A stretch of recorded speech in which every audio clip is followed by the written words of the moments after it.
At ito na nga, reaction na natin ang breakup ni Barbie Forteza at ni Jack Roberto.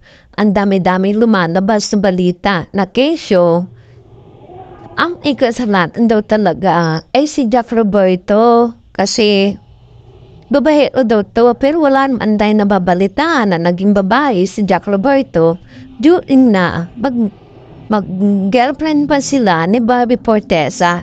At nakikita naman natin, di ba? Ako nakikita ko lagi na almost perfect talaga relation nila. At nakikita ko rin ang saya-saya ni Barbie. Masaya rin si Jack Roberto. Wala akong nakikita sa kanilang problema. Siguro, sabi nila, kay David Licauco daw third party. Pero sa tingin ko naman, hindi naman ganong klase si Barbie. Tingin ko naman sa kanya matinong babae. Siguro wala ng oras, ganon. Nawala ng oras. Tapos siguro baka naghahanap si Jack Roberto. Hindi natin alam ang totoong dahilan di ba?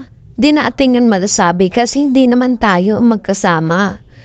Pag magkasama silang dalawa, hindi naman natin nakikita.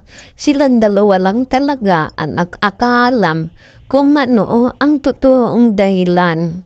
Kahit na may post yung kapatid ni Barbie Forteza na gusto daw niya maging masaya. At sinagot naman daw ni Barbie Forteza ng ha. Ibig sabihin, masaya siya. At ito may latest post naman si Sanya na it's all about karma. Hindi natin alam kung ito ba ay patungkol kay Barbie Forteza.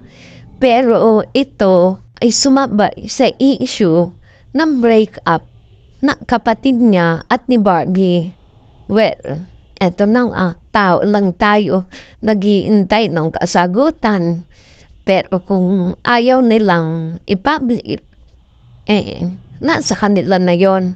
Basta tayo, ako talaga mahangaw kay Barbie, ganun din kay Jack, at ganun din kay Sanya.